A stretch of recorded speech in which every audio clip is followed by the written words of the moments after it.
Fangraphs released their projected standings this week, and boy howdy, do they not think the Rangers are any good at all. On today's show, I'm breaking down why that's hilarious, terribly misinformed, and actually could be a good thing for your Texas Rangers. Talk about all that and more on this episode of Locked On Rangers. Let's get into it. You are Locked On Rangers, your daily Texas Rangers podcast. Part of the Locked On Podcast Network, your team every day.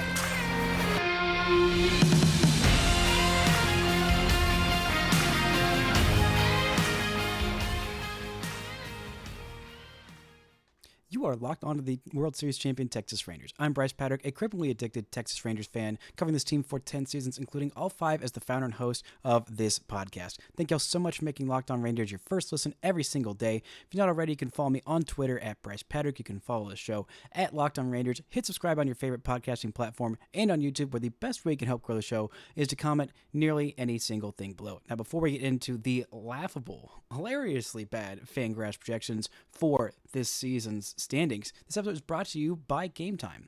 Download the Gametime app, create an account, and use code LOCKEDON for $20 off your first purchase. Now, on Wednesday of this week, Fangraphs certainly made a decision to release some content that I would have just kept to myself if these were the projections that my website was releasing. Because the way they see the AOS stacking up, and the way they think the Rangers are going to finish this season, is honestly laughably bad. It is hilarious. I'm not even mad. I'm just laughing. But I actually am just laughing because this is honestly insanely low win projection for a team that literally just won the World Series exactly 100 days ago today as this episode is being released. Now, let's take a look at what Fangraphs had to say about your Texas Rangers. Projected win total for the Rangers in 2024, 81.4 wins. I'm sorry, 81 wins? Barely above 500. Actually, 81 would be 500. So not even, you can't even round up to a above 500 winning record for a team that just won the World Series and has barely lost any talent going into 2024. The lineup turnover is extremely minimal.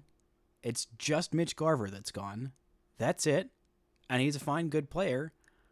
But it's not like he's a 9-win difference. Jordan Montgomery might be gone.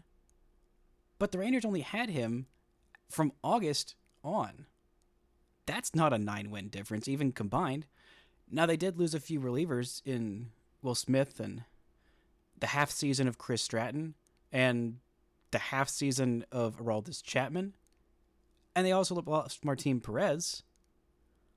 But all of that combined is not a loss of 9 wins from last year. I don't understand where this is coming from, where this loss projection is coming from.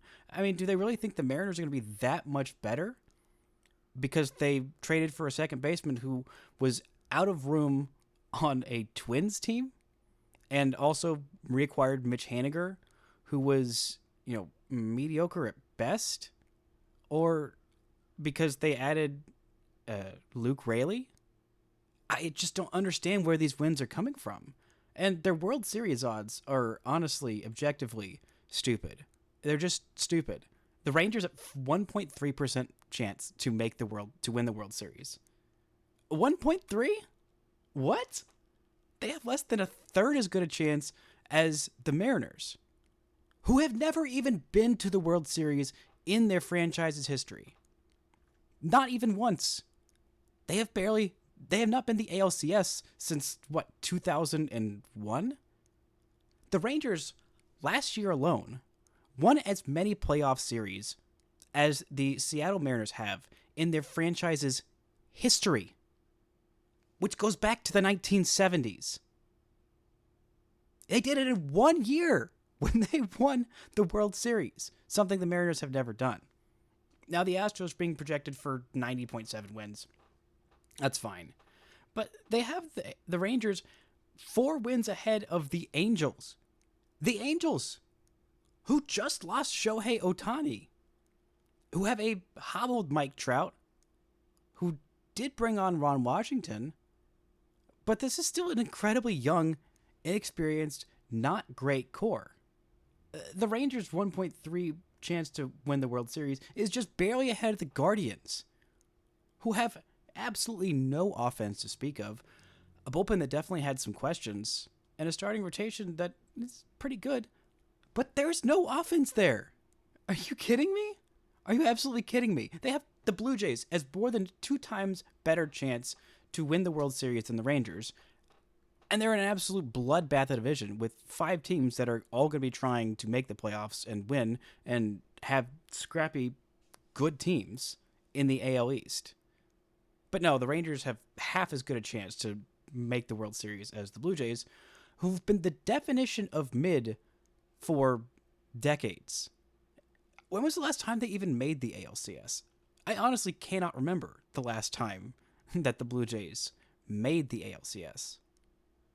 It'd be one thing if there was a lot of turnover from year to year, but this is basically the exact same team running it back that won it all 100 days ago. It's the best offense in the American League. It's the deepest offense in the American League. They're getting an entire season of Evan Carter. They're getting maybe an entire season of Wyatt Langford. Or maybe it's 75% of a season. Maybe it's 60%. But even if it's 60%, that probably means they're signing a DH. And that guy's going to be probably pretty good and help improve this lineup. But is every offensive player just going to fall off a cliff? Was every part of the Rangers' winning ways last year just completely unsustainable? This is basically the same team for the first half of this year that had such what felt like an insurmountable lead at times in the AL West, that was running away with things at, the midpoint of August was when it felt like this thing was pretty much wrapped up before that awful skid in the back half of August. But the Rangers are going to be adding Max Scherzer in June. Sometime in July, probably, they'll get Tyler Mahle back. At August, it feels like at the latest. And then, at some point in August, they're going to get Jacob deGrom back. Probably. Or maybe it'll be September. Either way, if they have a fully healthy playoff rotation like they're expecting, that's the best playoff rotation in baseball, as Jacob deGrom is your number one, who's the best pitcher in baseball when he's on the mound. So if he's on the mound, he's the best pitcher in baseball, and he's better than anybody else's ace, plus this insane lineup. Plus then you have Nate Eovaldi, the absolute dog, on the mound in Game 2. And then, by the way, in Game 3, you have Max Scherzer, one of the best pitchers of his era. And your Game 4 starter is probably going to be Tyler Mahle. That is an insanely good rotation. And this bullpen disbelief. I mean, yeah, the Rangers had a historically horrible bullpen last year, but they upgraded it significantly. And it should have been better than it was. I mean, Josh Boyes' expected ERA was almost 2 runs better than his actual ERA. And we also just saw him go nuclear in the postseason, be probably the best reliever in the entire postseason, probably even a little better than Jose Leclerc, who was also absolutely spectacular in that playoff run. And yeah, they did lose Aroldis Chapman, which, our heart palpitations will thank us, hopefully with a little bit less stress from the bullpen in the late innings this year, because they added David Robertson, who's been incredibly consistent, incredibly good for the last several years. He has been a steadying force and hopefully will be again for this Rangers bullpen. They also added Kirby Yates on a buy low deal, who is coming off a pretty solid season. There's not going to be a whole lot of expectations on him. And then they got plenty of other options for guys who could step up. Brock Burke had an incredible 2022, fell off a cliff with the home run ball in 2023, but still has a lot of promise there to be a very good left-handed arm in that pen. They've also got a couple of guys that are coming up that I think could be pretty solid in the back end of their pen, of just make things a little bit better. Hopefully a better season from Jonathan Hernandez and a few other guys that definitely have some potential to be at least okay back end guys. And this offense can out-hit its problems. It's the same offense that did that for 3/4 of the year last year and did it to playoff teams in the playoffs. They annihilated good pitching staffs. They annihilated them. Everyone in their way. They destroyed them. They did not lose a single road game in the playoffs. They only lost 4 games all playoffs long. Only 4 games in the playoffs. 3 of them came in one series. I mean, I don't understand where Fangraphs gets off saying that this team is 9 wins worse than last year, even before Jordan Montgomery has officially signed somewhere else. So there's still potential for that.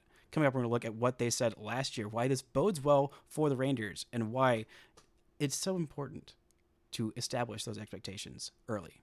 Right after this word from our sponsors. This episode is brought to you by Gametime. Gametime is the fastest and easiest way to get all the tickets for every kind of event near you.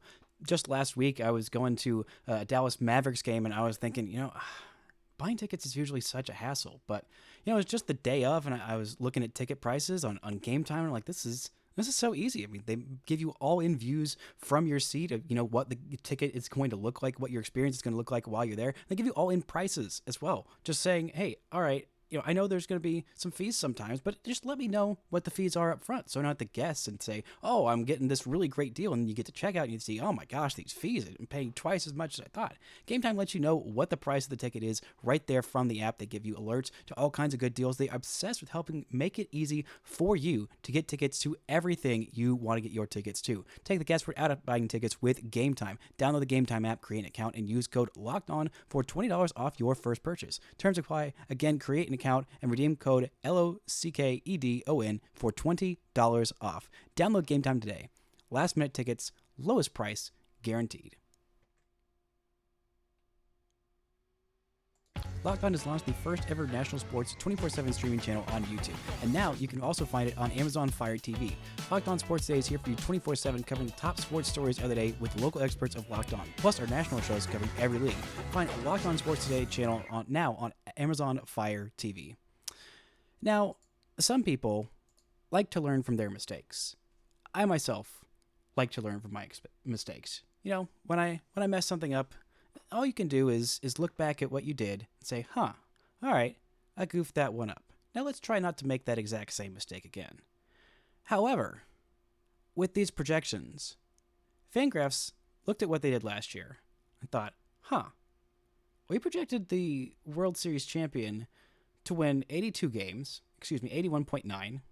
We projected them to finish 4th in the AL West. We gave them a 2% shot to win the World Series. Let's double down on that. Let's do it all over again, but worse. With more data, let us not learn from those conclusions. Let us not, alter our input, how we make these decisions, how we calculate these things. Let's just do the same darn thing again, but you know what? Make it worse. Let's just make them finish significantly worse, even though it's the same team, even though we also think that Wyatt Langford is going to have like a 780 OPS in his first year and be like a 2-WAR player in 80 or 90 games that they're projecting him to be. We think he's going to be great. But everything else is dog water on this team. I really just can't comprehend how this team got so much worse, but everybody else allegedly got so much better. I said earlier this week that I really love the Mariners offseason, and I think they got a lot better. And I do. But I don't think they surpassed the Rangers in what they're doing. And also, they have been one of the luckiest teams in terms of pitcher health the last couple of years. They've gotten really, really lucky. Not that I'm wishing any injuries upon anybody at all, but pitchers are fickle beasts. Your arm and shoulder are not built. You were not built to throw a baseball 95 to 100 miles an hour 100 times every 5 days, and also 30 times in your bullpen session in between those 5 days. That is not a natural arm motion, which is why so many pitchers get hurt and have Tommy Johns or have elbow soreness or have what have you to have them miss a lot of time. And thankfully for the Mariners, they have not had a lot of that. They have an incredibly deep rotation, but the only couple of arm injuries they had have been to guys who were not necessarily expected to factor very highly into their rotation. Outside of Robbie Ray, who initially when they signed him, they thought he was going to be amazing. But basically from the time they signed him, he was dealing with injuries and also ineffectiveness coming off of that AL Cy Young season. He just was not able to sustain that form. luckily for them, they had plenty of other pitchers that were, young and controllable and cheap and healthy and pretty darn good that have, made up for that. But their starting lineup, I don't know if they're going to get. I hope that all of their players are healthy. I really do. I hope that they are just worse than the Rangers. But the guys who they have signed to improve their lineup have had a lot of health injury concerns in their careers, Mitch Garver included. And I would love nothing more than for Mitch Garver to have an amazing season because he's a World Series hero, and I wish him nothing but the best, except for when he is playing the Rangers. But they also look at the Astros team, who made 2 acquisitions this entire offseason. They brought in a closer, and they already had a pretty good closer and a pretty good bullpen. They let a few relievers go, and they brought in a new backup catcher. And that's going to keep them atop the division? I don't necessarily see it. And also, I think that the Orioles, who just brought in Corbin Burns, are going to be significantly worse than they were this past year when they won 100 games. They're projecting them for 84.7 wins. How is that team going to be 15 wins worse when they just added a top 10 pitcher in baseball and shored up what was their biggest weakness? And they also added Craig Kimbrell, who's, not his, peak Craig Kimbrell self, but he's a fine closer. He's a fine reliever. I think Phillies fans were a little dramatic of saying that he was absolutely horrible and, couldn't close games and couldn't trust him in any big situation. I think that was incredibly dramatic for the numbers that he was putting up and the performances he was putting up. And the rest of your bullpen's pretty fine and solid. And they're also adding a guy who's going to be, he's probably not the Rookie of the Year favorite, but definitely up there in Jackson Holliday and the pretty much consensus top prospect in all of baseball. And all of their young hitters are probably going to get significantly better. I don't understand how that team is 15 wins worse. And the Yankees, who added Juan Soto and a starting pitcher who has been very inconsistent in Marcus Stroman, and who's averaged about 130 innings the last couple of years. I'm sorry, that vaults them up to the top of the AL East? I just don't understand it. I really don't understand these projections of thinking all these teams who have just shown that they're exceptional, all of them are going to fall off, and all of them are going to be, significantly worse than last year. I mean, what is the point of these projection systems if they're going to be so incredibly wrong and not learn from their mistakes of last year?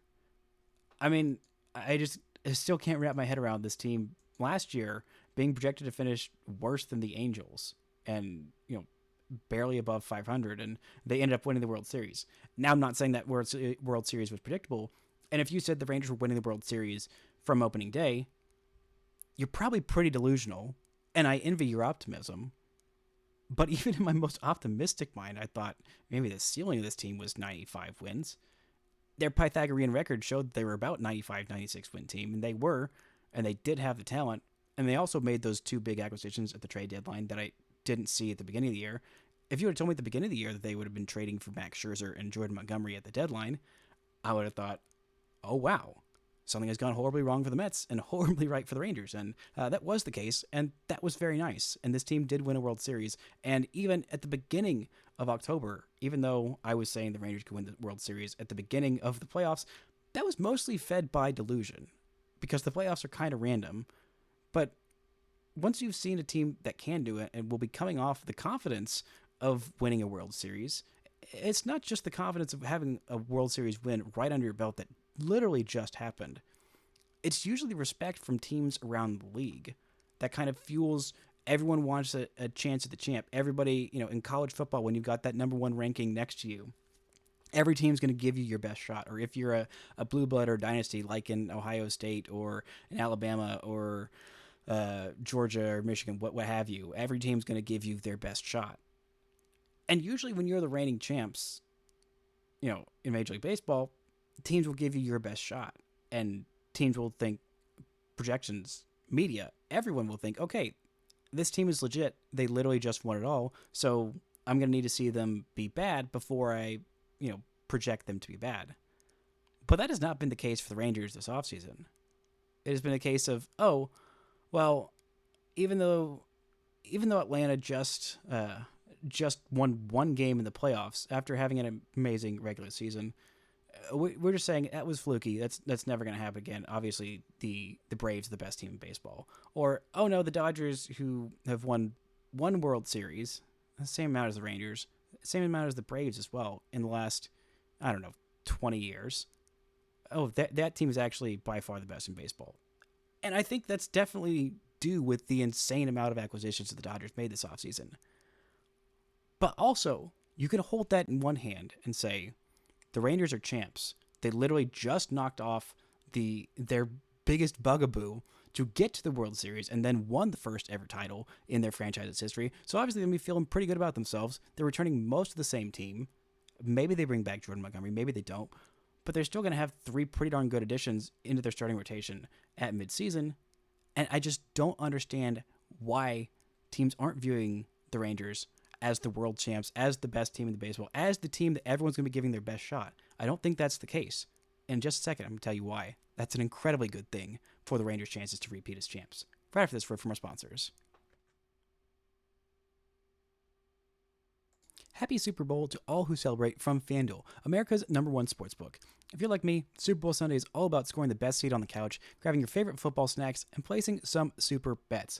But if you're wanting to bet on something other than the Super Bowl, we've just been talking about how the Rangers are being disrespected most everywhere in their projections. FanDuel is one of the places that is not disrespecting the Rangers in their chances to repeat as champs. Right now, FanDuel has the 2024 World Series odds for the Rangers repeating as champs as plus 1,200, the fifth best odds behind the Dodgers, Braves, Astros, and Yankees. They also have the Rangers as over-under win total at 89.5 wins, which I think is a fantastic place to set that over-under win total, because I'm not sure if they're going to go over or under, but I think 89.5 is perfect. I think they go over just slightly. But anyway, you can check out all the kinds of different bets you can make at FanDuel. New customers join today. You'll get $200 in bonus bets if your first bet of $5 or more wins. Just visit FanDuel.com/lockedon to sign up. That's FanDuel.com/lockedon.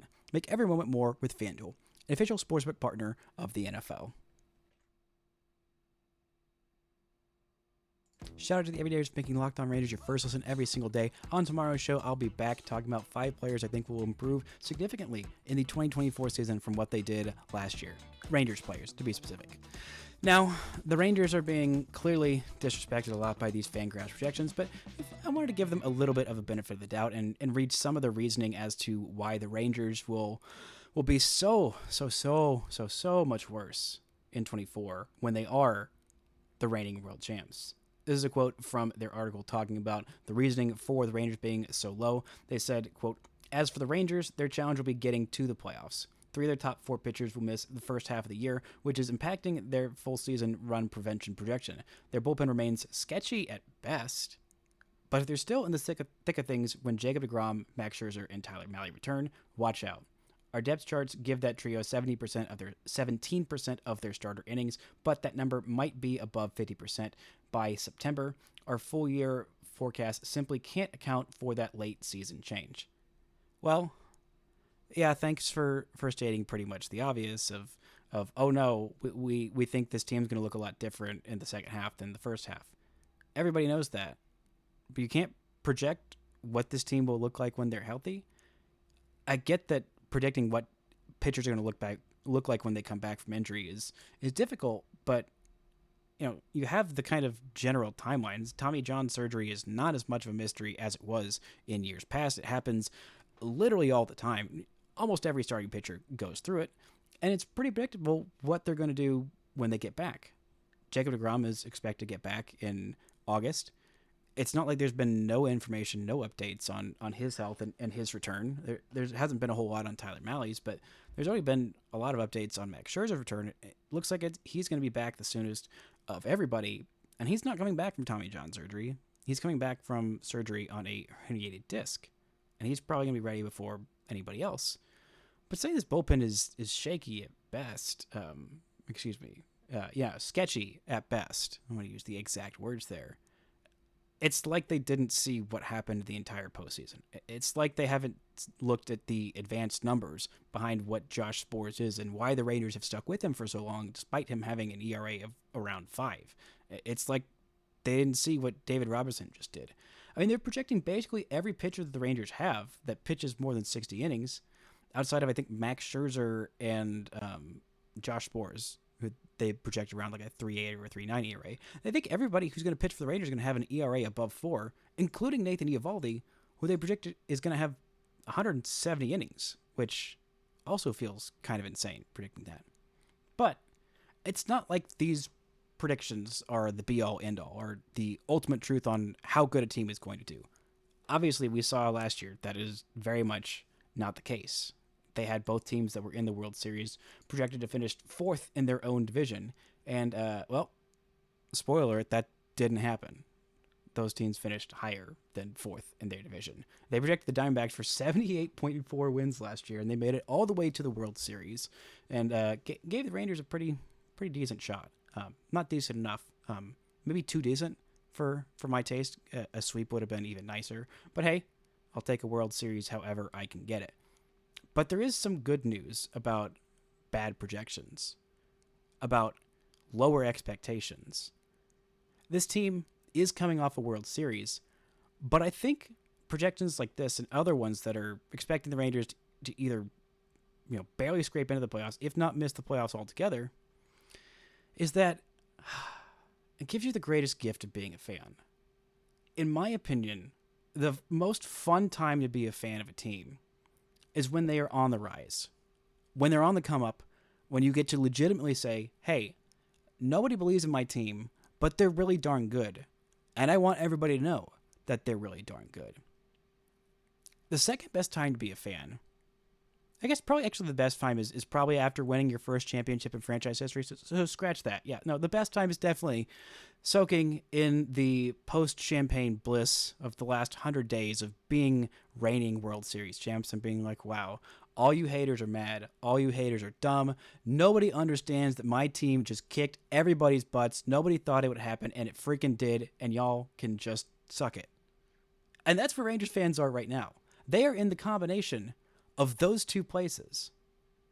You get to sit there and say, wow, look at my team. They just did it. They just won it all. They beat the baddies in the Astros. They beat the snot out of the Orioles. They beat the snot out of the Rays. They beat the Diamondbacks. They won a ring. They did the dang thing that nobody thought would happen. Look at us. We're the best. And they also get to look around and say, hey, nobody believes in my team. My team's better than you think it is, and we're going to freaking show you. And that is an incredibly unique position to be in. It is absolutely delightful. You get to get there and be, fake outraged of, oh no, how dare these people not believe in my team?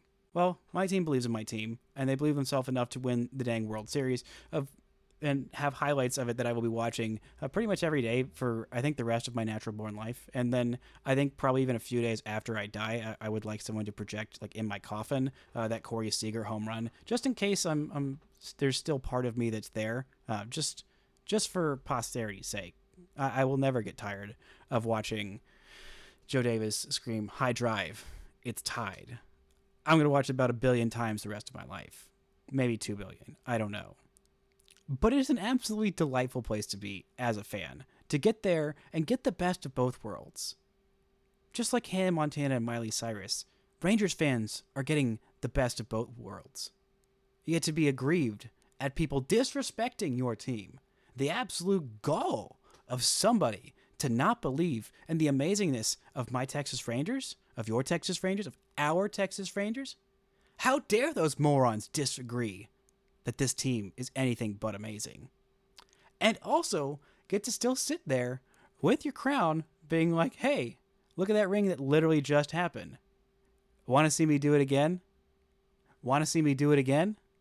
Want to see me do it several more times? How much more does my team need to prove to be the greatest, to be respected?